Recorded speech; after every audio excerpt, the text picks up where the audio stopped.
네. 오늘 서장입니다. 서장 45번째 시간입니다. 잠시 입정하겠습니다.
반갑습니다.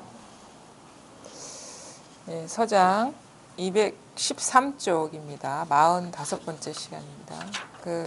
유보학 언수에 대한 답서 세 번째 시간입니다.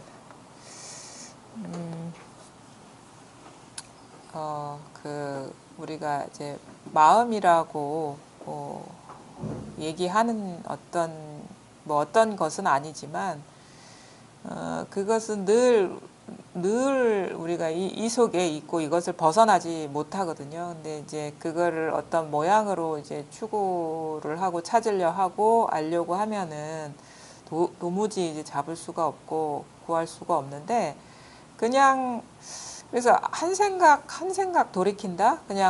그냥 분별하는 어떤 마음이 문득 쉬어진다 해야 되나? 그러면은 이제 이게 어렵지 않게 자각을 하죠. 늘 쓰고 있던 것을. 그래서 이게 어려운 건 아닌데, 그러니까 왜냐하면 찾을 일이 없기 때문에 어려운 건 아닌데, 이제 이게 쉽지가 않은 이유는 그냥 습관대로 이렇게 구하고 찾고 그러기 때문이거든요. 그러니까 생각으로 뭔가를 이제 자기가 생각에 사로잡혀서 생각으로 구하려 한다거나 아니면 어떤 느낌으로 이렇게 유지하려 한다거나, 이것 때문에 사실은 이게 드러나는, 이게 스스로 자각되는 것이 어렵거든요. 근데 사실은 그렇게 자기가 생각으로 추구하고 어떤 감정으로 이렇게 어떤 감정 상태로 유지하려 하고 있다는 거를 사실 본인은 몰라요. 그게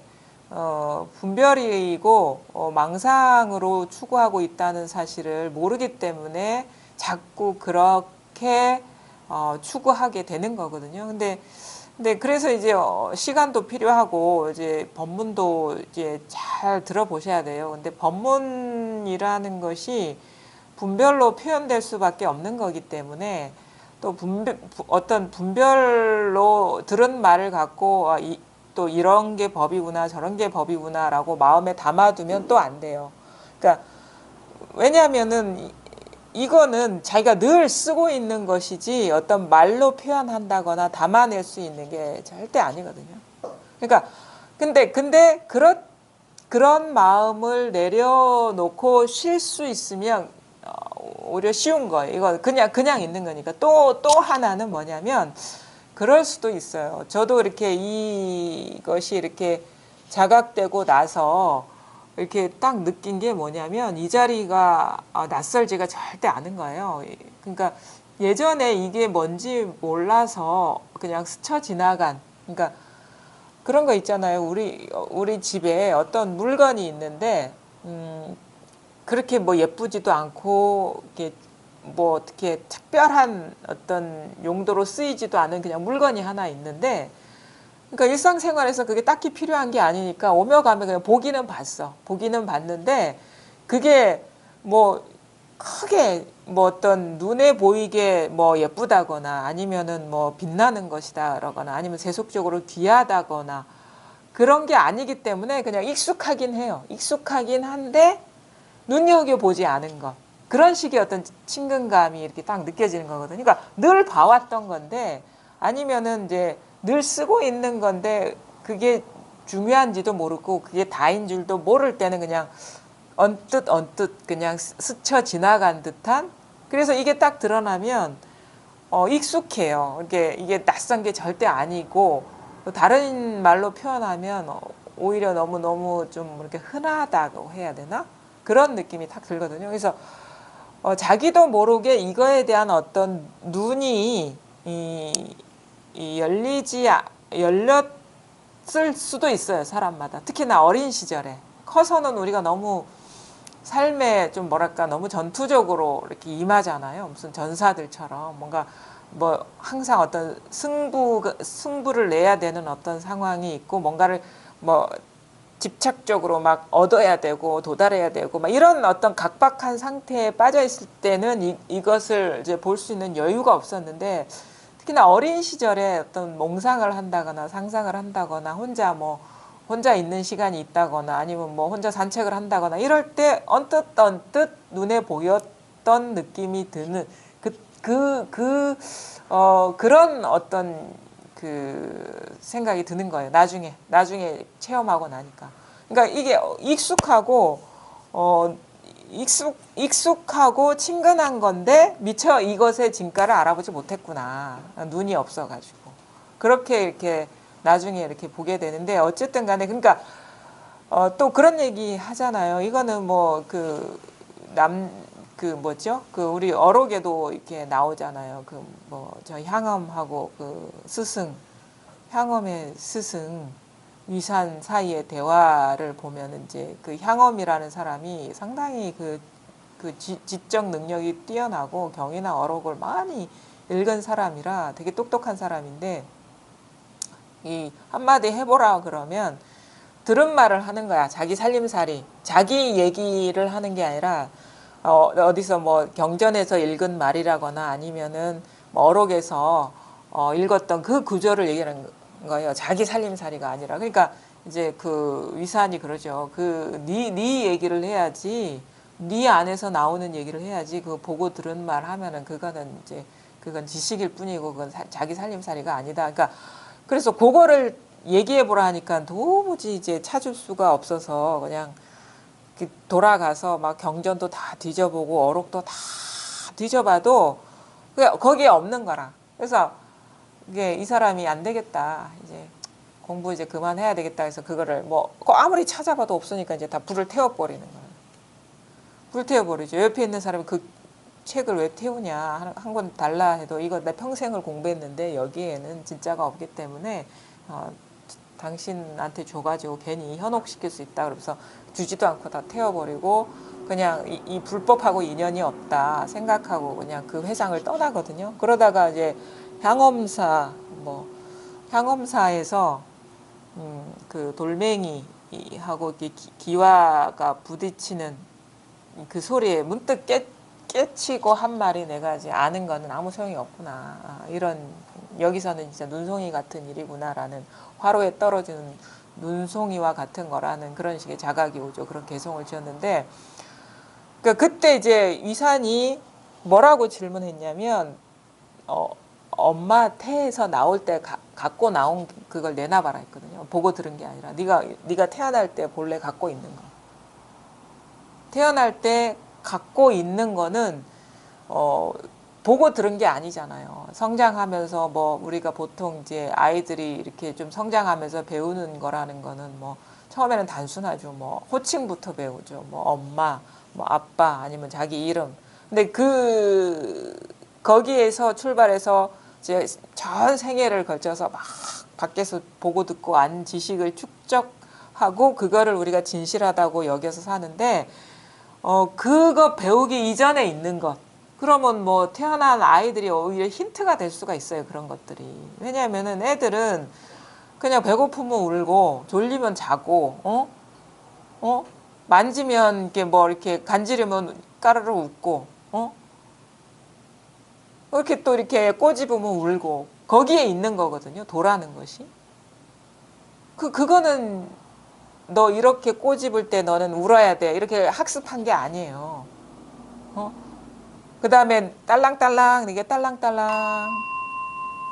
돌아본단 말이에요. 애들이 딸랑이를 딱 치면은 저절로 알고 이렇게 돌아봐요. 도가 여기에 있는 것이지, 아, 이게 뭐 종인가 아니면 치는 건가 소리인가 요거는 다 학습한 거야. 애기가 그걸 모르거든요. 종을, 그러니까 딸랑이를 이렇게 엄마가 흔드니까 소리가 나네 이런 생각이 없어요, 애들은. 그냥 너무도 자연스럽게 아는 게 있는 거예요. 이거를 아는 게. 그러니까 이거를 우리는 이 어떤 소리를 들으면 왜 여기에 통하지 않냐면 생각이 끼어들기 때문에 그렇거든요. 아, 저 사람이 뭔가 이 종을 울리면서 뭔가를 가르쳐 주려고 하네 하는 이 분별이 순식간에 확 작동되기 때문에 그게 뭐지 하면서 분별이 확 떨어지니까. 그런데 그렇게 할 필요도 없이 그것보다 먼저인 것이 있어요. 여기에. 그것보다 먼저인 것. 그것보다 먼저인 것. 누가 치든가 말든가 아니면 뭐 거기에 도가 있나 없나 해석하기 전에 먼저 아는 게 있어요.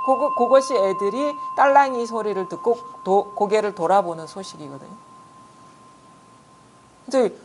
그래서 오히려 너무너무 가까이에 있고 하나이고 너무도 흔하기 때문에 이거의 진가를 모르는 거예요. 어려워서 그런 게 아니라. 어렵게 접근하려고 하니까 어렵게 알려고 하니까 이게 안 되는 거예요. 그러니까 전혀 생각을 돌릴 필요가 없는 거예요. 그냥 깨어 있잖아요, 이렇게. 요것이 진실한 것이고 요게 다라는 거예요. 엄마도 중요하지 않고 아빠도 그거는 무상한 거라 분별이 있을 때만 있는 거라. 내 이름이 누구지? 뭐 나이가 뭐지? 우리는 너무도 그런 식의 어떤 사회화 그런 공동체 생활에 익숙해져 있기 때문에 이 관계가 끊을 수 없는 것이고 객관적인 실제라고 착각을 하죠. 가족이라든가 아니면 거기서 이제 나라는 거는 더 견고한 거지. 그러니까 나라는 것이 실제라고 착각을 하고 내가 속한 어떤 이 가족, 이 혈연이 객관적인 실제라고 여기는데 여기서 이 자리에서 일어난 생각들의 조합인 거예요. 어떤 인연 화합이라고. 그게 나가 됐든 가족이 됐든 뭐가 깨달음이 됐든 뭐 깨닫지 못함이 됐든. 다 여기에서 핀 허망한 꽃들이라는 거죠. 허망하다는 것은 실체가 없다.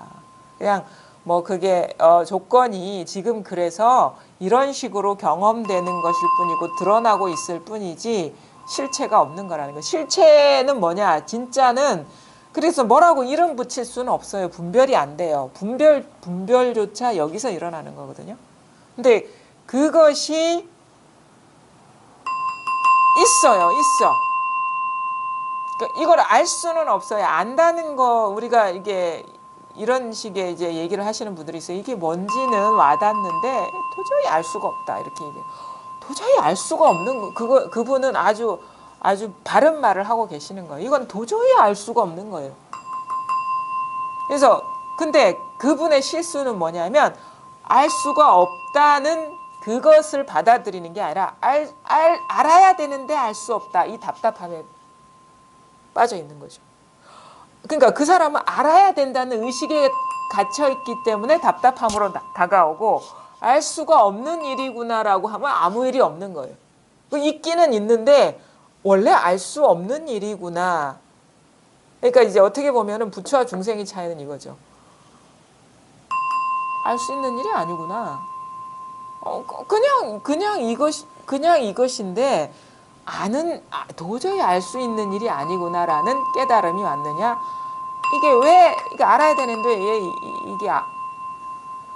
알아야 되는데 모르고 있는 상황이다 하는 게 이제 중생인 거죠. 그래서 답답함에 갇혀 있는 것이. 왜냐하면은 그래서 이제 지혜가 열려야 된다. 알면은 망상만 아는 거예요. 엄마를 알든 아빠를 알든 나는 아는데 이거는 알 수가 없어. 왜냐하면 여기에서 엄마가 되고 여기에서 아빠가 되고 여기에서 내가 되기 때문에. 근데 일어난 분별로 어떻게 이거를 그 분별하는 마음으로 이걸 알겠습니까? 그래서 이건 그냥 있는 거예요. 그래서 그 알려는 마음 이게 뭐지? 뭘까? 이 잡으려는 그 분별심이 딱 쉬어지면 그냥 있을 뿐인데, 그냥 이것일 뿐인데, 거기서 그냥 알 것도 없고 모를 것도 없네. 이렇게 되는 거야. 알 것도 없고 모를 것도. 그냥 그래서 늘 이거라. 어떤 일이 일어나든 이거라. 절대 알 수가 없어. 알 수 있는 건 뭘 아냐? 분별만 알지. 분별된 모양만 알 수 있어요. 근데 분별되지 않, 이거는 모든 그 분별의 본성, 이 똑같은 평등한 바탕은 절대 알 수가 없는 거예요. 근데 우리가 여전히 이 자리가 이렇게 어떻게 보면은 체득이 되더라도 공부가 이렇게 힘이 없고 분명하지 않은 이유는 여전히 알아야 될 것 같은 그 미련이 남아있기 때문에 이제 힘이 없는 거예요. 공부가 힘을 못 쓰는 거예요. 그래서 이 공부가 이게 드러나고 순간적으로는 이게 다구나. 더 이상 할 게 없구나. 공부란, 그러니까 처음에 이게 딱 드러났을 때는 이게 다네. 그러면 뭐 더 이상 공부할 게 없네? 이런 식의 좀 뭐랄까 찾는 마음이 쉬워지고 공부를 어떻게 어디로 나아가야 될 것 같은 그 마음이 사라지는 그런 변화가 오는데, 이제 분별심이 순간적으로 힘을 잃어서 그런 것이지, 분별심이 완전히 분별의 정체가 다 자기 스스로 자각되고 보이는 게 아니기 때문에 시간이 지나면 여전히 또 알아야 될 것 같은 마음, 분명해야 될 것 같은 마음, 분명히 잡아야 될 것 같은 그 분별심이 일어나는 거예요. 그래서 뭔가 틈이 생긴 것 같고 뭔가 후퇴한 것 같고 분명하지 않은 것 같은 그 느낌이 딱 떨어지거든요. 근데 공부가 어떻게 이게 둘 아닌 자리에서 이렇게 분명해지고 하나가 되냐면, 그 분별심이 그 분별로 알려는 그 마음이 여기서 완전히 녹아버리기 때문에, 사라져버리기 때문에. 왜냐하면 그것에 그 분별로 알려는 것이 망각이고 망상이라는 걸 깨닫게 되니까. 그래서 그 어떻게 보면은 이게 드러나고 이 마음자리가 드러나고 나서의 공부는 분별심이 여기서 이제 침몰해가는 과정에 침몰해야 되는 거야. 그래서 완전히 이것이 침몰해서 마치 그런 거 있잖아요. 난파선이 바다에 완전히 그 잠수해 버리듯이 그 배도 아닌 것이 물도 아닌 것이 완전히 하나가 돼가지고 분별심이 여기서 완전히 녹아내리는 그런 거거든요. 그래서 그 분별심에는 뭐 주관이 있고 객관이 있고 그렇죠. 뭐 주객간의 구조가 분별심이에요. 그러니까 객관만 있는 분별심도 없고 주관만 있는 분별심도 없어요. 분별심은 주객관이에요. 둘로 나뉘어진 거거든요. 뭔가를 알려는, 어떤 법을 알려는 것, 대상을 잡으려는 거는 누가 잡으려는 거냐면 내가 잡으려는 거예요. 내가 알아야 되고, 내가 이거를 챙겨야 되고, 내가 잡아야 되고. 요것이 이 쌍이 무너지는 것이 이 공부가 이렇게 원만해지고 이제 나머지가 사라지는 거거든요. 근데 요 주객관이 여전히 힘을 쓰고 있기 때문에 이 법의 힘은 약하고 분별의 힘은 강하고, 그 다음에 이 주객관이 여전히 강하게 이 프레임이 너무도 강하게 이제 있기 때문에 뭔가 이게 알 듯 말 듯 아니면 뭔가 실감이 나는 듯 마는 듯 하면서도 이게 와락 이게 다가오지 않고 여기서 자기가 이렇게 확 이게 체험이 안 되는 거예요. 체득이 실감이 안 나는 거예요. 실감. 이 자리가 그냥 근데 그 순간적으로 한번 이렇게 그러니까 완전히 놓아버리 보세요. 그러니까 완전히 갇히든가 분별에 완전히 갇히든가 완전히 분별을 놓아버리든가 둘 중에 하나면은 이게 드러나. 완전히 놓을 수 없으면 어떻게 보면 완전히 갇혀야 되는 거야. 이러지도 못하고 저러지도 못하는 상황. 근데 굳이 그럴 필요가 없어요.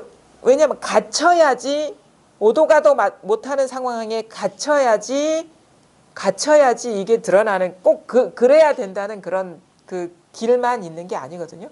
문득 그러니까 어떤 사람이 이 공부가 어떤 식으로 변화가 일어나느냐면 이제 두 종류인 거예요. 하나는 뭐냐면 막 분별이 힘을 못 쓰는 상황, 이러지도 못하고 저러지도 못하는, 분별에 딱 갇혀가지고 오도 가도 못하는 상황. 그래서 그 답답함이 너무 증폭되는 상황. 그게 이제 분별이 감당 못하면 분별이 그 내압 때문에 딱 멈추면서 이 자리가 딱 드러나는 것이고, 그냥 어떤 경계에도 마음이 없을 때, 그래서 막 화두나 이런 것처럼 막 그 강력하게 묶여 있는 사람이 아닌, 그냥 시부지기 말하자면 그냥 뭐 어떻게 보면 은근슬쩍 이렇게 확 다가오는 사람도 있어요. 순간적으로 분별심이 딱 놓아졌기 때문에. 이렇게 헤아리고 따지는 그런 분별심이 딱 멈춰졌을 때, 뭐 딱 이런 죽비 소리라든가, 아니면은 뭐 그냥 뭐 이 손을 들을 때라든가, 아니면은 여기서 이 자리가 확 와닿는 거예요. 완전히 분별심을 놓아버렸을 때, 어디에도 매이지 않은 상황이거나 아니면은 분별심이 작동이 안 돼가지고 어떻게 작동할래야 할 수 없는 그런 궁지에 몰렸을 때, 딱 둘 중에 하나. 근데 안 되는 경우는 이것도 아니고 저것도 아닐 때, 분별심 여전히 쥐고 있고 답답하지도 않은 상태라든가, 완전히 갇히지도 않은 상태라든가, 이게 어중간할 때, 그러니까 보통 사람들은 어중간해요. 왜냐하면 어떤 마음 상태냐면, 삶이 고달퍼, 사는 게 쉽지는 않아. 그래서 공부는 하고 싶은데 견딜만 해. 이런 사람은 이제 그 상태로 있는 거예요. 적당히 어떤 시간을 때우면서, 아니면 적당히 스트레스를 뭐 이렇게 날리면서 이렇게 적당히 이 자기 어떤 그 번뇌의 상황을 적당히 컨트롤할 수 있는 상황. 번뇌가 없는 사람은 없죠, 삶에서. 사실 번뇌가 있는 상태가 이게 지옥인 것이고, 누가 그러더라고. 어느 카톨릭 신비주의자 중에 한 사람인데, 지옥이 뭐냐라고 얘기를 한다면 신을 만나지 못한 삶이 그 자체가 지옥이다, 이렇게 얘기를 하거든요. 그런 말들이 공감이 가는 거예요. 그러니까 이것이 드러나지 않는 삶은 지옥이에요, 사실은. 그거를 이제 부처님은 그게 번뇌라고 한 거예요. 번뇌. 지옥을 이제 번뇌라고 얘기를 한 거지.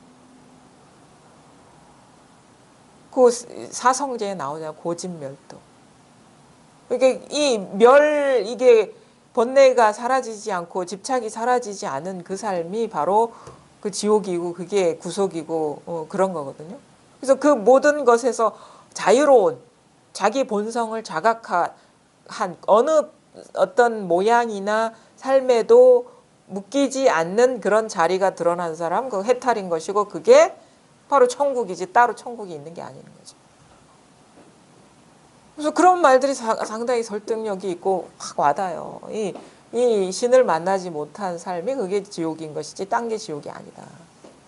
그러니까 그런 어중간한 상태, 이것도 아니고 저것도 아닌 상태, 이게 이제 보통 중생의 삶이에요. 근데 완전히 이 삶이 너무너무 괴로워서 더 이상 뒤도 돌아보고 싶지 않고 더 이상 미련이 없어. 그래서 이걸 탁 놓아버리거나, 아니면 너무 고통이 너무너무 지나쳐가지고 앞이 안 보일 때, 캄캄할 때, 그때 문득 이 자리가 확 드러나죠. 그래서 그 뭐 에카르톨레나 이런 어떤 바이런 케이티 같은 사람은 완전히 그게 처했을 때 이게 드러나요. 뭐 그 누구지? 그 경이로운 부재 그 원저자, 그 사람도 자기 그 뭐지? 정신적인 병에 걸렸을 때 이게 자각이 됐거든요. 너무 이 삶이 너무 고통인 거야. 더 이상 비련이 없고 지옥과 같을 때 문득 이 자기 본성짜리 분별의 힘을 잃으면서 이게 탁 드러나. 그 사람이 진짜 화두 중에 화두에 갇힌 거죠, 우리가 얘기하는. 화두가 탁, 뭐 금강건 율곡봉, 그게 금강건 율곡봉이죠. 우리가 이제 선이나 뭐 어떤 그런 선사들이나 어록에서 말하는 금강건 율곡봉이 그 삶의 그 어떻게 빛이 안 보이는 상황, 죽음만이 남아있는 그런 상황이 금강건 율곡봉인 거예요. 더 이상 앞뒤가 안 보이는 거야, 삶에서. 비전이 안 보이고 희망이 와. 그거에 이제 분별이 완전히 힘을 못 쓸 때 이 자리가 탁 드러난다거나, 아니면은 자기도 모르게 문득 이것을 놓아버리고, 그러니까 어디에도 어떠한 경계에도 마음이 없을 때 이게 탁 늘 여여했고 늘 쓰고 있던 이 자리가 확 드러난단 말이에요. 그래서 이것에서 모든 삶이 이제 건립이 되는 거예요. 이 세계 우주가. 아이가 우는 그 자리에서 세계가 건립이 된다고, 우주가. 어? 그 다음에 딸랑이 이렇게 흔들 때 이렇게 돌아보는 그 소식이 그게 화두인 거예요. 우리가 얘기하는 뭐 뜰 앞에 잣나무나 임재하리나 덕산방이 무슨 대단한 특별한 게 아니에요. 진짜 화두가 그거예요. 이거라, 그냥 이거라. 그러니까 이거나 애기가 딸랑이 소리에 돌아보는 거나 딸랑이 소리나 아니면 임재의 할이나 덕산의 방이나 조주의 뜰 앞에 잣나무나 똑같은 거예요. 똑같은 거. 우리는 뭐 아기가 이렇게 딸랑이 소리에 고개에 드는 그 소식은 너무 유치해서 너무 쉽다라고 사람들은 생각을 해요. 쉽죠. 늘 쓰고 있는 것이고 이걸 벗어나지 않았기 때문에. 근데 그 쉬운 것을 모르는 바보들이야. 그 쉬운 것을 모르는. 너무 어렵게 추구를 하고 자기가 그거를 이제 오염됐다라고 하는 거죠. 분별망상에 오염돼가지고 오히려 그 천진하고 아무것도 할 필요가 없는 그 쉬운 일이 너무도 어려운 일이 돼버린 거예요. 그래서 자꾸 생각으로 뭔가 짜내려 하고 뭐 감정으로 어디에 그 취사 선택해서 머물러 하고 그게 쉬운 일이 되고 그것이 어려운 일인데, 왜냐하면 노력을 해서 유지되는 것들이거든요. 그런 것들은 분별을 해서 생각으로 짜내거나 어떤 감정 상태를 유지하거나 긴장을 요하거나 아니 쥐려는 긴장, 버리려는 긴장, 그것 자체가 힘을 쓰는 거죠. 노력인 건데 그걸 몰라. 그게 너무도 익숙해져서 중독됐기 때문에 이게 쉬운 일이 돼버리고 그걸 놓아버려서 아무 것에도 의지하지 않는 그 일이 어려운 일이 돼버린 거예요. 그걸 이제 불교에서 오염됐다라고 하죠. 오염됐다. 그걸 오염됐다라고 하는 거지. 뭘 딴 걸 오염됐다라고 합니까? 분별로 구하고 찾으려는 그 마음이 너무도 이게 익숙해지고 너무도 이게 뭔가 그 당연한 일처럼 완전히 내재화돼 버렸기 때문에 그게 쉬운 일이 돼 버린 거예요. 아무런 노력이 필요 없고 이미 있고 내가 챙길 필요가 없는 일은 너무도 이제 멀어진 일 같고 어려운 일이 돼 버리고. 근데 진실한 것은 이것밖에 없어요. 여기에 뭐가 있습니까?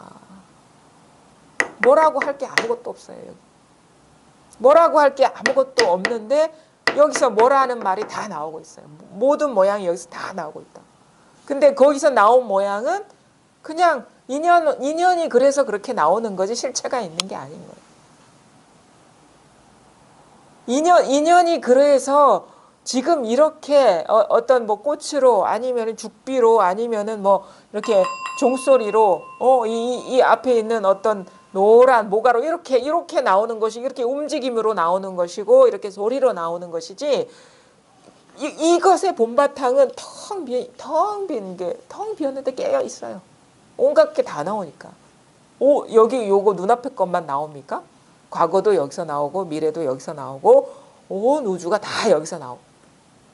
요 텅 빈 하나밖에 없어요. 이 텅 빈 깨어 있음밖에 하나. 텅 빈 깨어 있음, 텅 빈 그러면 이것도 사실 나온 거죠. 여기서 뭐 이 텅 빈 깨어 있음이라는 어떤 그 말에 해당되는 딱 말에 갇히는 어떤 대상이 있는 게 아니라 벌써 이것도 나온 거죠. 마지못해 표현한 거. 뭐라고 할 게 없어요. 알 수가 없어. 근데 이 있음을 부정할 수가 없는 거예요. 이것밖에 없어요. 근데 이건 알 수가 없어요. 알 수 없음이 분명해져 버려야 되거든요. 알 수 없음이 분명하지 않으면 쉬지를 못해요. 알 수 있는 일이 아니에요. 그래서 나조차도 여기에 어떻게 보면 순복하고 여기에 그냥 나라는 존재조차도 여기에 그냥 그 뭔가 그런 거 있잖아요. 완전 녹아내리고 이렇게 헌신하는 것이지 내가 어떻게 이러쿵저러쿵 할 일이 있는 게 아니에요. 이게 완전히 분명해져 버려야 되고 이것이 그 모든 것보다 우월해야 되고 모든 것보다 우월해야 되고 아니면 모든 것의 밑바탕이 돼버려야 돼. 이것과 비교할 만한 게 아무것도 없다는 사실이 분명해져. 그 다음에 이것밖에 의미가 없는 거예요, 사실은. 왜냐면 이건 왜 의미가 이거는 변함이 없거든요. 이거는 늘 변함이 없어. 뭔지는 모르지만 이거는 변함이 없어. 늘 똑같아. 즐거워도 이거고 아파도 이거고 행복해도 이거고 슬퍼도 이거고 좋은 일이 있어도 이거고 괴로운 일이 있어도 이거고 하늘을 봐도 이거고 땅을 봐도 이거고 이거고도 이거고 알았다 몰랐다도 이거고 깨달았다 깨닫지 못했다도 이거고 이것을 벗어난 건 이 세상에 아무것도 없어요. 눈앞에 있는 대해 어록도 이렇게 대해 어록에 도가 있는 게 아니에요. 이게 도야 진정은. 대해는 이걸 깨치라고 이런 말 저런 말 하는 거예요. 이 하나밖에 없어요. 그러니까 나도 내가 이걸 어떻게 하는 게 아니라 나도 없는 것이고 이것만 있는 거라. 그러니까 진짜 내가 이거지. 그래서 이걸 본래 면목이다. 뭐 참나다 어쩌고 저쩌고 이름은 붙이는데 뭐 이름 붙이기 이전에 있는 이거 마음이다. 뭐 법이다. 뭐 불성이다. 자성이다. 온갖 이름 갖다 붙여도 상관없어요. 그 모든 것이 다 이것이지 그 말에 해당되는 어떤 것이 따로 있는 게 아니기 때문에. 그러니까 뭐 똥이라 하든 오줌이라 하든 뭐 하늘이라든 땅이라 하든 아니면 뭐 도인이라 하든 아니면은 무슨 뭐 사기꾼이라 하든 뭐 돌팔이라 하든 다 이거예요. 다 이거. 그냥 하는 말이 아니라 진짜로 진짜 이것밖에 없죠. 그러면서 여기에 이제 그래서 사실은 이제 공부를 이렇게 하다 보면 우리가 뭐 처음에 이 자리가 드러나서 이제 이 자리는 낯설고 분별하는 것은 낯있기 때문에 이 자리에 익숙해지고 분별하는 것에선 낯설어져야 된다라고 말을 하지만 진정으로 우리가 온전하게 낯익어지는 어떤 시점은 뭐냐면 의심이 끊어지고 나서예요. 이전에는 막 사실은 이게 명확하게 드러나지 않았기 때문에 명확하게 어떻게 익숙해지는지에 대한 감각이 분명하지가 않죠. 그냥 어떻게 보면 대략적으로 대충 그냥 놓아버리는 어떤 이 자리 놓아버린 이 자리 이런 식으로 하는데 완전히 추구할 것도 없고 알 것도 없고 표현할 것도 없는데 뭐 더 이상 찾고 구할 게 없구나라는 게 오면은 그냥 뭐 모든 그 지내는 모든 시간이 여기에 완전히 익숙해지는 시간이라. 그래서 이전과의 다른 어떤 익숙함이라든가 거기에는 어떤 미흡함도 없고 이 익숙함, 그다음에 방향의 모호함도 없고 뭐에 익숙해지고 익숙해지지 뭐에는 낯설어져 뭐에서 낯설어져야 되는지에 대한 구분도 없고 그냥 무조건 24시간이 여기에 익숙해지는 시간이 전적으로 그냥 뭐 갈 데가 없으니까 이것밖에 없으니까 거기에서 생겨나는 힘은 아주 다르죠.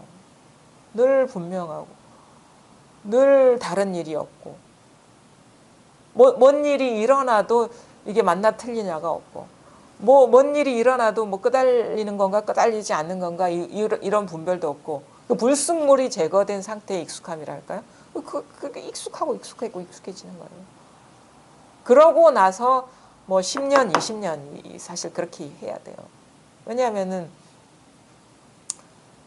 좀 어떤 깊이 이렇게 뿌리 박혀 있는 그것들이 불쑥불쑥 이제 일어나는 것들이 있거든요. 근데 뭐 일어나더라도 딴 게 아니라는 건 분명해. 근데 이전에 익숙했던 그런 느낌들이 일어나는 것들이 있어요, 있기는. 그런 것들이 좀 시간이 걸리는 것이고 그래서 하여튼간 시작은 이겁니다. 이 시작이 이거고 그 다음에 중간이 이거고 끝이 이거야. 시작은 문득 이게 탁 그냥 전체가 드러난 것 같지만 중간에는 뭔가 이게 혼란스럽고 왔다 갔다 하고 분명하지 않고 이게 끝나지 않은 어떤 작업 같은 느낌이 들기도 하다가 결국에는 이것밖에 없구나라는 분명함이 오고 그 하나의 삶을 이제 살아가는 것이고 주객이 사라진 하나의 삶을 살아가는 것이고 근데 처음이든 중간이든 아니면 그 이전이든 이 자리가 드러나지 않은 상태든 시종일관 이거 하나가 진실한 것이라는 것은 변함이 없는 거예요. 변함이 없어요. 나만 착각하고 있는 것이지. 이 법은 변함이 없는 거예요. 그러니까 뭐 우리가 신의 존재를 모를 때나 어느 순간 이거를 자각할 때나 신은 늘 우리와 함께 있었다. 우리가 법에 대한 체험이 없고 분명한 깨달음이 없을 때부터 체험이 있고 아니면 뭔가 분명하지 않고 아니면 나중에 의심이 다 사라지고 익숙한 삶이 펼쳐지더라도 시작과 끝이 이 법 하나로 다 똑같았다라는. 달라지는 건 없어.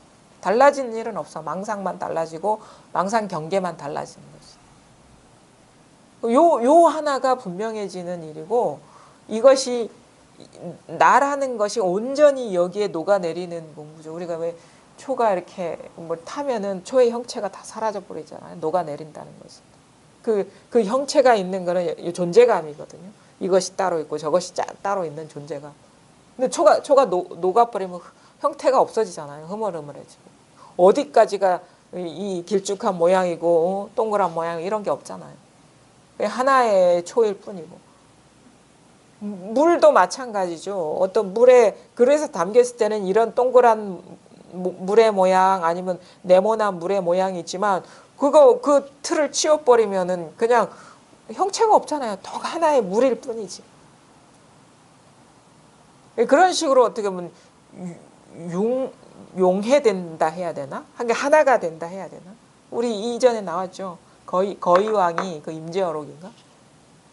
물과 우유를 섞어 놓으면 그 거위는 우유만 빨아먹는다고. 근데 물과 우유 섞어 놓으면 그게 구분이 됩니까? 근데 마찬가지 이것도 그거의 비유죠. 그러니까 이거랑 경계, 이거랑 모양은 분리될 수가 없어요. 물과 우유를 분리할 수 없듯이. 근데 또 분리될 수 없지만 모양의 속성이 있는 것이고 모양 아닌 어떤 본질적인 속성이 있는 거예요. 근데 그것에 대한 이제 둘이면서 하나이고 하나이면서 둘인 그 속성을 볼 줄 아는 눈이 열려야죠. 그래야지 우리가 모양 속에 살아가면서도 모양에 속지 않게 되는 거거든요. 법을 보아가지고. 온갖 모양, 삶이라는 것은 온갖 모양의 연속이잖아요. 어? 모양이라는 게 뭐 눈에 드러나는 있던 육안으로 드러나는 모양이 있고 마음에 눈으로 드러나는 모양이 있잖아요. 컵이나 이런 거 눈 밖에 있는 사물은 육안으로 드러나는 거죠. 마음의 눈으로 볼 수 있는 모양들이 있잖아요. 어? 뭐 행복, 불행 이것도 다 모양이 있는 거거든요. 이런 것들까지도 이제 다 본질적으로 정신적인 내면적인 어떤 모양과 물질적인 모양이 다르지만 다 하나의 본성이라는 것이 이렇게 자기 스스로 이렇게 보게 되는 그런 그 마음의 눈이 열려야죠, 사실은. 지혜의 눈, 반야지가 열려야 되는 거예요. 그래야지 온갖 모양을 쓰면서도 머물지 않게 되고, 온갖 모양을 쓰면서도 모양이 구속되지 않게 되고, 온갖 모양을 쓰면서도 모양을 쓴 바가 없는 것이 되는 거고, 온갖 모양이 아닌 게 되는 거죠. 요거입니다. 이렇게 얘기를 하면은 참 우리가 많이 알아야 돼. 불교를 공부하려면 또 많이 지식도 있어야 되고 막 그래야 될 것 같지만 사실은 그런 것도 사실 필요 없어요. 그냥 아무런 지적 능력이 없고 이해의 폭이 넓지 않아도 요 하나가 분명해지는 것이 요체인 것이죠. 많이 알든 모르든 이해의 폭이 넓든 넓지 않든 아량이 넓든 넓지 않든 건 중요하지가 않아. 근본이 드러나서 이것이 분명해지는 것이 중요한 거예요.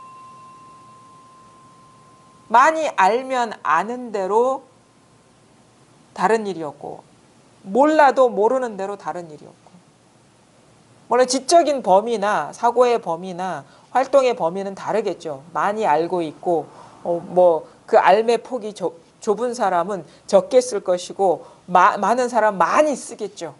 폭넓게 쓰겠죠. 상황이나 사람이나 인연에 따라 그거를 폭넓게 쓸 것이고 적은 범위로 아는 사람은 적게 쓸 것인데 본질적으로 다른 일은 아닌 거예요. 똑같은 일, 똑같은 일. 그 똑같이 붙여라. 많이 알든 뭐 적게 알든. 차이 있는 건 아무것도 없어. 그러니까 이것이 이제 분명해져야 되고, 하여튼 여기에는 아무런 어떤 분별이 없습니다. 이 분별이 한번 탁 이제 내려놓아져야 돼요. 여기 무슨 분별이 있습니까, 여기. 한번 만약에 뭔가 찾아야 되겠다라고 마음이 일어나고 이게 분명하지 않아서 이게 잡아야 될 것 같고 알아야 될 것 같고 하는 그런 마음이 일어나면 그 일어난 마음자리를 봐야지 그걸 잡으려고 하고 거기 어디 있는지 막 쫓아다니고 그러면은 이게 한도 끝도 없어요. 미로에 그냥 갇히는 거예요. 미궁에 갇히는 거예요. 근데 어떻게 거기에서 우리가 이제 그 어떤 방황이 끝나느냐 그러면 알려는 그 마음의 끝간데까지 쫓아가서 끝나는 게 아니라 알려는 그 마음이 일어나는 그 자리로 돌아와야 돼. 뭔가 공부하다 보면 이거 미흡하다, 잘 모른다 할 때 더 알아야 되겠다는 쪽으로 끌려가지 말고 그것이 일어나는 자리로 기환을 해야 돼. 그 다음에 이게 내 공부가 어느 정도인가? 아니면 내가 제대로 체험한 건가? 아니면 상상으로 뭘 알았다 하는 거 이해인가? 아니면 실제 체험인가? 의문이 일어날 거 아닙니다. 그럼 일어나면 그거를 견주려 하고 따지려 하지 말고 그것이 일어나는 그 자리에서 모든 게 일어나고 있거든요. 거기에 무슨 알미 있고 무슨 체험이 있고 무슨 깨달음이 있습니까? 다 똑같은 일이지. 그런 식으로 이렇게 자꾸 돌이켜야 돼요. 돌이키다 보면 이 뭔가를 알려고 떠나는 이 일이 망상이라는 걸 보게 돼요. 처음부터 그렇게 분명하게 보지는 못하겠지만, 근데 공부할 때 어떻게 되냐면 자꾸 그런 망상으로 떨어져 가지고 자꾸 알모로 추구하려고 그러면 안 돼요. 그 자리에 그 망상이 일어난 자리로 돌아와야지 그게 시작과 중간과 끝이라고요. 공부는 우리가 세속적으로 하는 아는 공부하고는 너무 이게 다른 거예요. 우리는 어떤 의문이 있고 질문이 있으면 답이 있어야지 시원함을 느끼는데 이 공부는 그렇게 하면은 벌써 분별에 깊이 떨어진 거예요. 질문이 있고 답이 있고. 근데 이거는 뭐냐면 질문이 있고 질문이 답이 돼야 되는 거야. 의문이 답이 돼야 돼. 의심이 어떻게 사라져? 의심이 해소돼서 사라지는 게 아니라 의심이 법이라는 걸 볼 수 있어야 돼. 그러니까 망상이 법이라는 걸 봐야지 망상을 제거하는 공부가 아니라는 거죠. 근데 망상을 자꾸 제거하려고 그러거든요. 그것이 뭐냐면 질문에 대한 답을 찾으려는 거랑 똑같아요. 그 구조 자체가. 그 조작이니까. 이해에 이해를 더하는 것이고 노력에 노력을 더하는 것이니까. 그러니까 두 번째 화살을 맞지 말라 하잖아요. 첫 번째 화살은 뭐야? 이게 단가? 두 번째 화살, 이게 다가 아닐 거야. 뭐가 있을 거야. 이런 걸 거야. 저런 걸 거야. 근데 이게 단가? 바로 이것이기만 하면 이제는 거기서 더 이상의 어떤 방황이나 어떤 불안이나 그런 건 없어요. 질문이 답이니까. 여기에서 아무런 헤아림이 없는 자리에서 소리도 나오고 질문도 나오고 미흡함도 나오고 모든 게 다 나오잖아. 이것뿐입니다. 뭐 따로 이렇게 할 게 없어요. 아무것도. 따로 찾고 구할 게 없어. 이게 분명해지는 거예요. 이게 분명해지는 거예요. 213쪽 한번 보겠습니다. 그러나 이 사실도 알아야 합니다. 이분은 언충이죠. 언충 여기 유언수의 동생입니다. 언충은 스스로 깨끗하게 지내면서 세상 일에 욕심내지 않고 살아온 것이 오래되었으므로 분명히 이렇게 살아가는 것에 집착하여 좋게 여길 것입니다. 그러므로 그를 구하려 한다면 마땅히 그와 더불어 같은 처지에 서서 그를 기쁘게 하여야 그가 마음의 의심을 내지 않고 점차 믿음을 더하여 기꺼이 이쪽으로 머리를 돌릴 것입니다. 유마경에서 말하는 먼저 바라는 것으로서 이끈 다음에 부처님의 지혜에 들어가게 한다가 바로 이것입니다. 부처님께서 말씀하셨습니다. 법의 앞뒤를 살펴서 지혜로서 분별하며 옳고 그름을 살펴 정하여 법의 도장에서 어긋나지 않고 차례로 가없는 실행의 문을 세워서 모든 중생으로 하여금 모든 의심을 끊어버리게 한다. 이것이 곧 중생의 모범이 되는 영원한 본보기입니다. 이 언충이라는 사람은 이제 어떤 그 분별을 끊는 그런 공부를 이제 오래 해왔기 때문에 세상 사에 대한 어떤 욕심은 집착은 없을 것이라는 거죠. 그런 삶이 오래되어 가지고 그래서 삶에 대한 어떤 집착은 없기 때문에 이 집착 없이 살아가는 것을 집착하고 있다. 집착 없이 살아가고 있는 것을 집착하고 있을 것이다. 이것이 훌륭한 일이라고 여기고 있을 것이다 라는 거예요. 집착 없이 살아가고 있다. 그러므로 그를 구하려 한다면 마땅히 그와 더불어 같은 처지에 서서 그를 기쁘게 하여야 그가 마음에 의심을 내지 않고 점차 믿음을 더하여 기꺼이 이쪽으로 머리를 돌릴 것입니다. 그러니까 이제 우리도 이렇게 보면은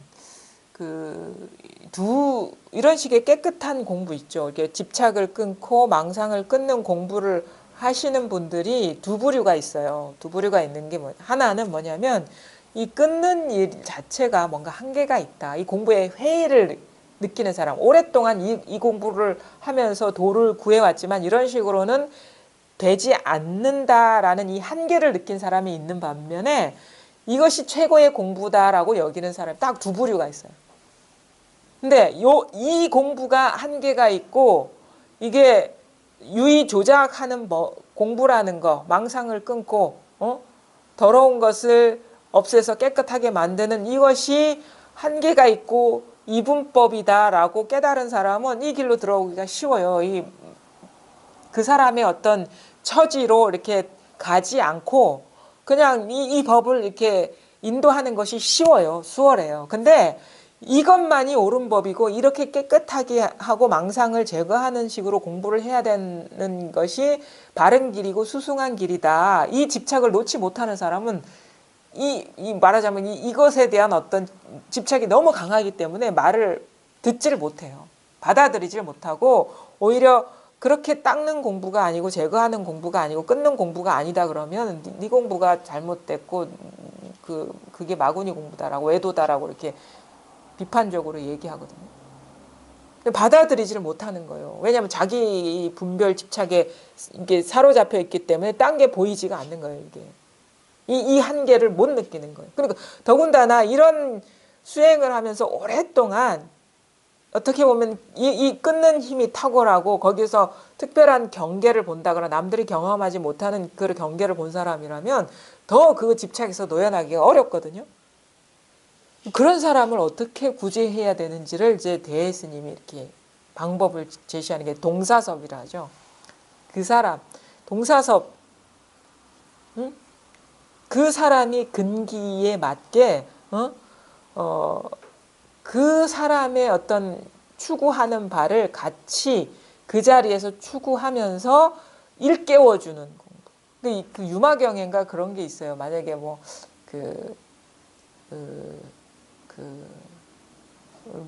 뭐라고 얘기하죠? 이렇게 옛날엔 그런 사람들 많잖아요.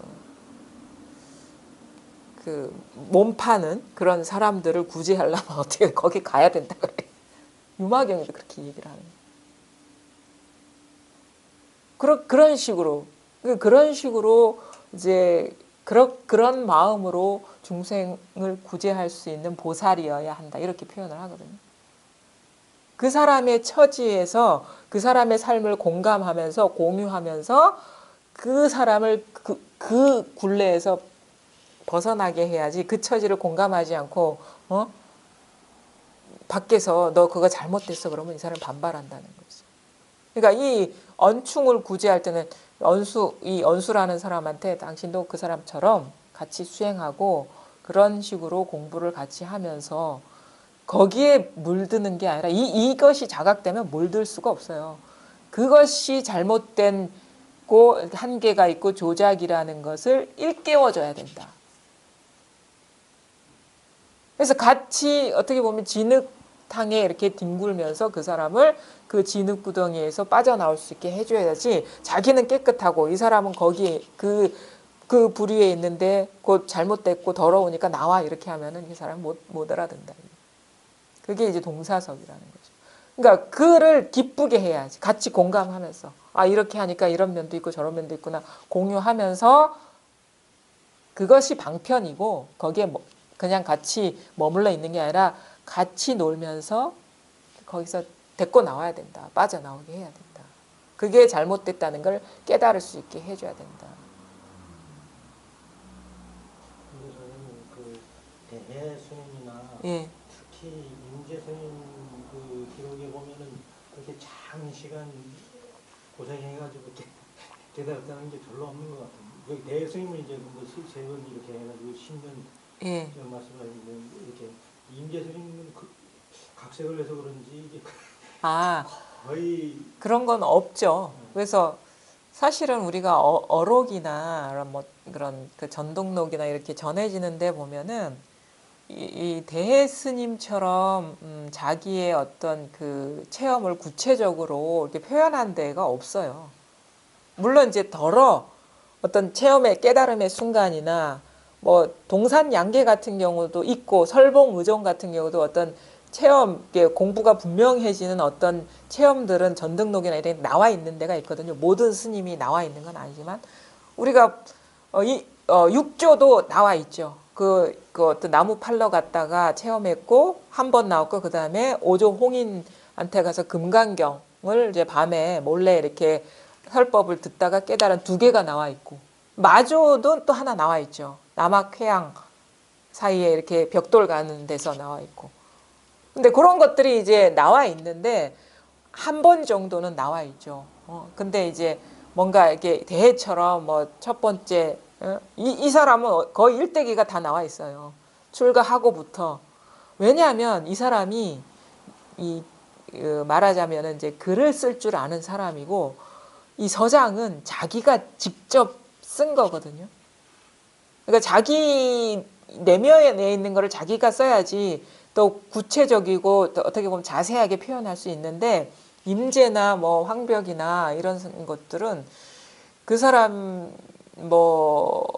설법한 거를 모은 거지 그 사람이 직접 뭐 쓴 거나 기록으로 남긴 게 아니거든요. 그러니까 어느 장소에 가서 설법한 거 아니면 저기 가서 설법한 거를 들은 사람이 이렇게 녹취한 것도 아니고 대충 들은 거를 이렇게 써가지고 그러니까 간단하게 나오는 거예요. 근데 대에는 얼마나 장문이잖아 이게 문장이. 자기가 직접 쓴 거기 때문에.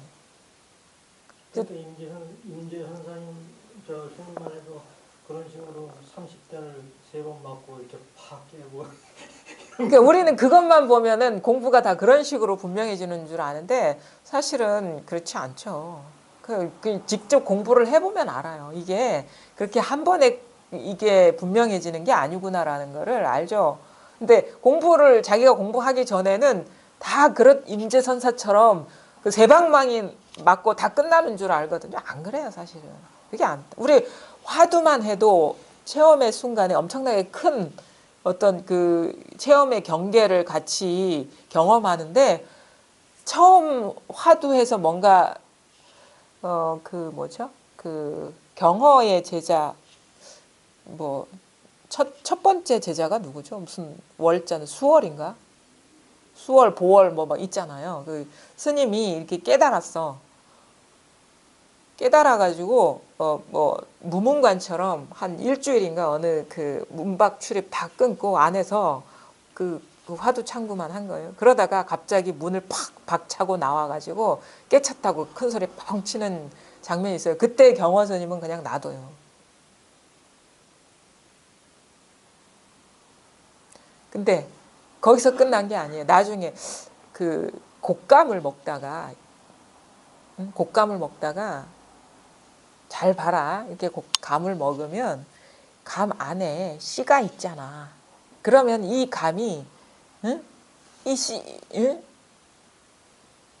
씨에서 나왔을 거 아닙니까? 감은.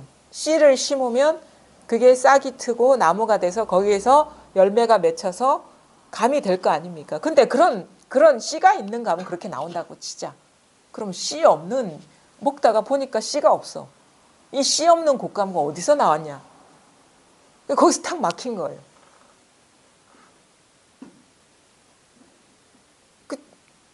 씨가 있는 거는 그 씨에서 나왔겠지. 근데 씨가 없는 곶감은 그럼 어디서 나오지? 모든 식물은 다 씨가 있어야지 나오잖아요. 요즘 무슨 과학이 발달해서 어쩌고저쩌고 하지만 그때는 그런 것도 없어요. 뭐 접종하고 뭐 교배하고 이런 것도 없어. 그러니까 거기 탁 막힌 거예요. 진짜 이 씨 없는 감은 어디서 나왔지?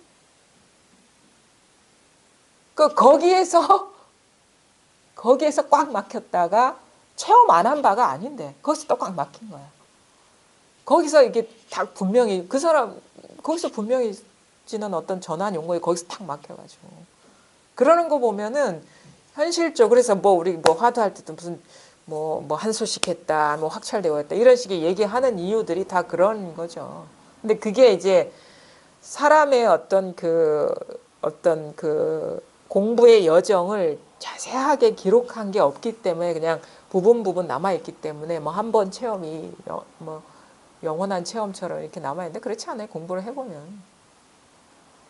한 방에 끝난다는 화두도 그 한 방에 끝납니까? 절대 그렇지 않아요. 사람의 그 분별심이라는 게 너무너무 그 변화무쌍하고 그 분별의 진화도 놀라워요. 이런 식으로 속이나 하는 것들이 많아요. 근데 그 속다가 나중에 이제 더 이상 속지 않게 되는 분명함이 찾아오는 거죠. 처음에는 한 방에 다 끝내야 되는 줄 알아요. 근데 안 그래요. 그게 그렇게 되지가 않아요. 분별이 얼마나 집요하게. 그러니까 이제 마군이라고 하는 거지. 한 방에 끝나면 무슨 그 악마라고 하겠습니까, 그게. 악마는 끝까지 괴롭히는 게 악마잖아요. 한 번 해서 끝났으니까 이제 더 이상 안 괴롭히는 그런 악마는 없어요. 죽을 때까지 달라 들어가지고 어떻게 괴롭히려 하지. 그게 이제 근데도 그게 또 이렇게 어느 순간에 의심이 탁 끊어지는 순간이 또 온다는 거죠. 그게 이제 그래서 이제 공부가 이제 묘해요. 만공스님도 2번 죽어야 된다 하거든요. 체험하기 전에 1번 죽고 체험하고 나서 1번 죽는다는 거는 체험할 때 1번 일시적으로 죽고 물론 그 체험하는 순간에 많은 분별들이 떨어져 나가요. 뿌리 깊지 않은 분별들은. 근데 우리 뿌리 깊은 분별이 있잖아요. 나라는 거. 그 주객관의 이중구조는 그게 뿌리가 깊거든요. 내가 있으면 항상 이 쌍으로 놀아요. 근데 예전에는 주객관이 말하자면 주관에서 객관화된 객관의 대상들이 무수히 많았는데 체험의 순간에 어떻게 보면 객관의 대상은 많이 이렇게 떨어져 나가요. 근데 주객의 이 분리 구조는 이게 쉽게 떨어져 나가지 않아요.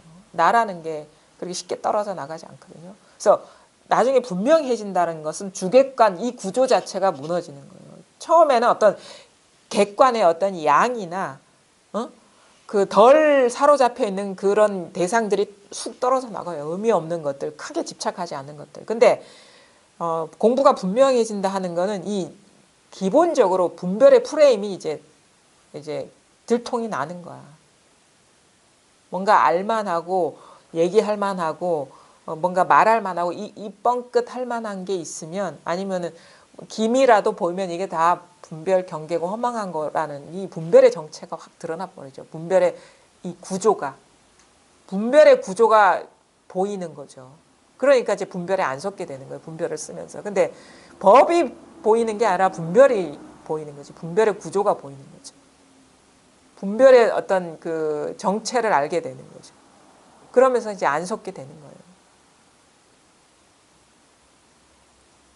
그런 것들이 이제 쉽지가 않다는 거고, 어떤 글이나 말에서는 금방 될 것 같지만 사실은 그게 좀 시간이 걸리고 쉽지가 않죠. 평생을 그렇게 익숙하게 물들어 왔는데 그게 하루아침에 사라지겠습니까? 근데 이제 우리는 빨리 끝나기를 바래요. 공부하는 사람 입장에서는 더 이상 속지 않고 좀 이게 뭔가 이 터닝 포인트 완전한 전환이 왔으면 좋겠다 하는데 그 아이러니하게도 그런 기다림, 그런 바람이 그게 분별이라는 거고 그런 마음은 갖고 있으면 오히려 이 공부가 좀 더 더디게 되는 거예요. 그 바람이 사라져야 되는 그 바람이 그 주객관의 분별이잖아요. 내가 뭔가를 바라는 바가 있으면 그것 자체가 주객관의 분별이잖아요. 주객관이 사라지는 공부를 하는데 바람이 있으면 아 이거 빨리 끝났으면 좋겠어. 더 이상 속지 않았으면 좋겠어. 그 바람이 그 이중구조라 주객관이라 내가 바라는 거지. 그 바라는 내가 사라져야 되는데. 그래서 바라는 대신에 뭔가를 바라는 대신에 이 공부가 내 공부가 너무 미진하다. 여전히 속고 있네. 이러면 안 되는데 더 나아져야 되는데 이렇게 하지 말고 여전히 속고 있네. 이것밖에 안 되나? 이 정도인가? 그걸 받아들이시면 돼. 받아들이시면 돼. 그게 그 분별에서 놓여나는 거예요. 그러니까 받아들이고 그래서 솔직해지라 하는 거고 자기 공부에 솔직하라. 이것밖에 안 되나가 아니라 이 정도구나. 이렇게 솔직하게 받아들이는 것이 오히려 공부의 지름길이에요. 이러면 안 되는데 하면 안 돼.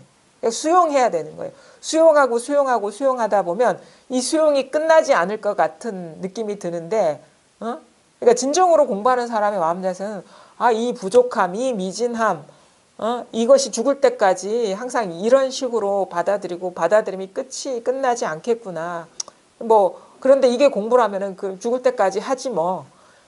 이런 마음이면은 어떤 기대나 바람이 사라져 버리고 공부하다가 죽지 뭐 하는 마음이면은 어느 순간 이게 딱 떨어져 나가요.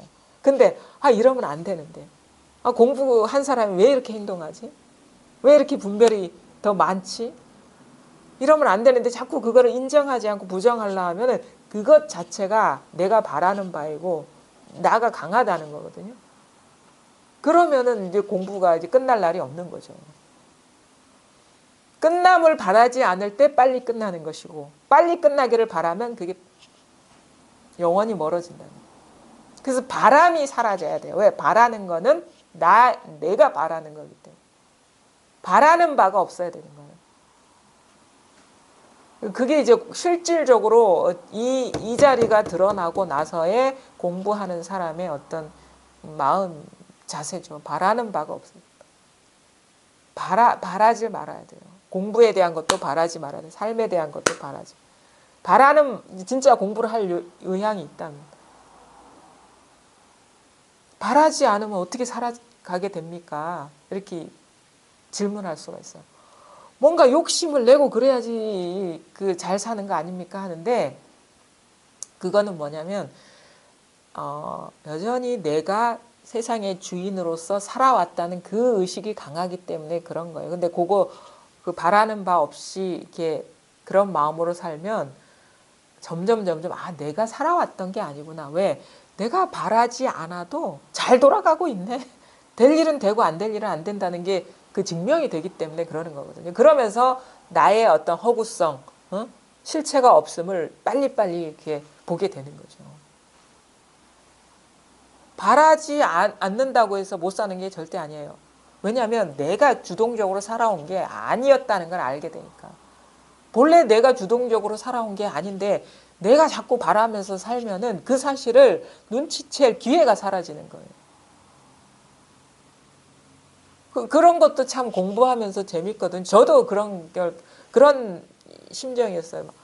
뭔가 욕심을 내고 뭔가 의지를 갖고 의도를 갖고 뭔가를 해야지 뭔가 삶에서 이 세속 삶에서 잘 살아가게 되는데 그러면은 세속 완전 포기하라는 얘기인가? 바라지 말라는 얘기는? 그래요. 그 갈등이 있어요. 바라야지 잘 살 것 같은데 바라지 말라 그러거든요. 뭘 취사 선택하지 말라 그러거든요. 이 부조화가 어떨 때는 막 바랬다가 뭔가 문제가 생겨 바라지 말라는데 또 놓았다가 이게 왔다 갔다 하다가 어느 순간 공부가 이제 조금 시간이 지나고 그러다 보면 자기도 모르게 바래서 될 일도 아니고 바란다고 해서 잘 되는 일도 아니라는 걸 이제 알게 되고, 또 바란다는 것 자체가 이 분별 집착에 이제 그 사로잡히는 거라는 걸 알게 되면은 진짜 공부할 의지가 있으면 바라지 말라, 안 바라게 돼요. 어느 순간 딱 바라는 마음을 놓아버리게 되거든요. 그러면 그때부터 이 삶이 어떻게 펼쳐져 왔는지를 잘 보게 돼요. 나는 뭔가를 바라서 의욕을 갖고 뭔가를 이루었다고 생각했는데 놓고 나니까 더 잘 돌아가네, 삶이. 될 건 되고 안 될 건 안 돼. 요거를 경험하게 되는 거예요. 그러면서 더 쉬게 되는 거, 더 놓게 되는 거예요. 바라지 않게 되고, 바라는 것이 고통이라는 걸 깨닫게 되는 거예요. 왜? 바라는 것은 실제가 아니라 바람은 다 망상이거든요. 우리가 생각했던 대로 되는 일, 딱 생각과 일치하는 일 없어요. 생각과 100% 일치하는 일 없어요. 근데 대충 맞기도 하고 완전히 틀리기도 하고 이 정도인 거야. 근데 딱 보면은 생각과 그 실제는 틈이 있어요. 똑같을 수가 없어. 그냥 대충 비슷하다라고 인지를 하는 것이지. 생각이 어찌 실제 벌어지는 일하고 똑같습니까? 전혀 딴 세계의 얘기인데. 눈앞에 벌어지는 일하고 어젯밤까지 생각했던 일이 어떻게 똑같을 수가 있어요. 생각은 꿈이고 그냥 꿈이잖아. 그 지난 거잖아요. 시시각각 지나간 것들이잖아요. 생각은 다 지난 것들이니까. 어떻게 눈앞에 벌어지고 있는 일이 똑같을 수가 있습니까?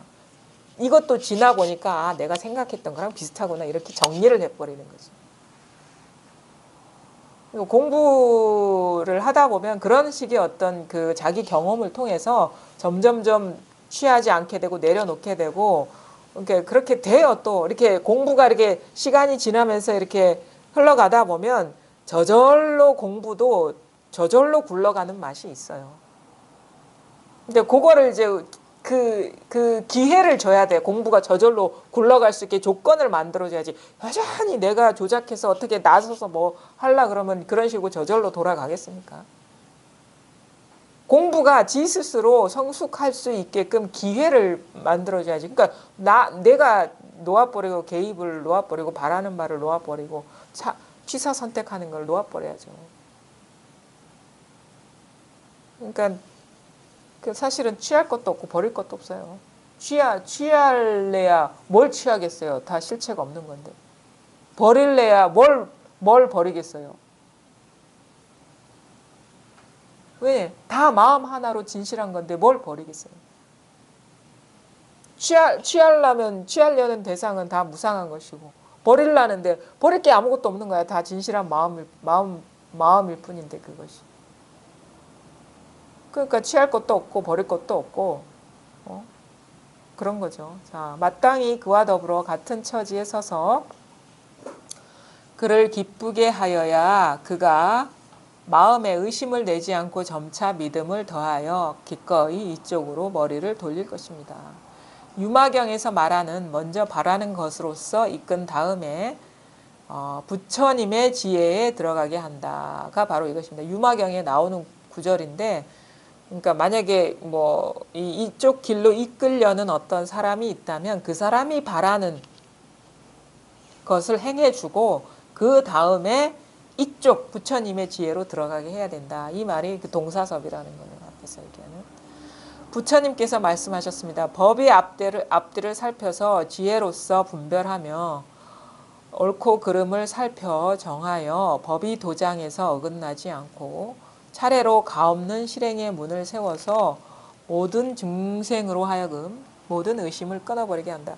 근데 이런 식의 어떤 그 사람을 이끄는 것은 왜냐하면은 자기 공부가 분명하지 않으면 이게 말하자면 이거랑 똑같은 거. 우리 수학 문제 풀 때 교과서에 나오는 문제가 있고 응용 문제가 있잖아요. 그렇죠? 이건 응용 문제야. 응용을 해야 되거든요.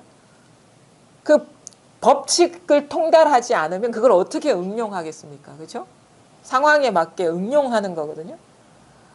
근데 우리가 이제 그 어떤 그 공식은 잘 몰라. 대충 알고 그냥 대충 그 원리에 대한 이해가 없이 그냥 대충 알고 그 문제를 통달하지 않은 상태에서 어떻게 그 응용할 수 있는 실력이 나오겠어요. 그러니까 이 공부도 마찬가지. 완전히 자기 의심이 끊어져서 이게 분명하지 않으면 이런 식으로 그 사람의 처지에 동화돼서 들어가서 같이 뒹굴다가 끄집어낼 수가 없는 거예요. 자칫 잘못하면 같이 동화돼서 거기에 머물러 버릴 수가 있거든요.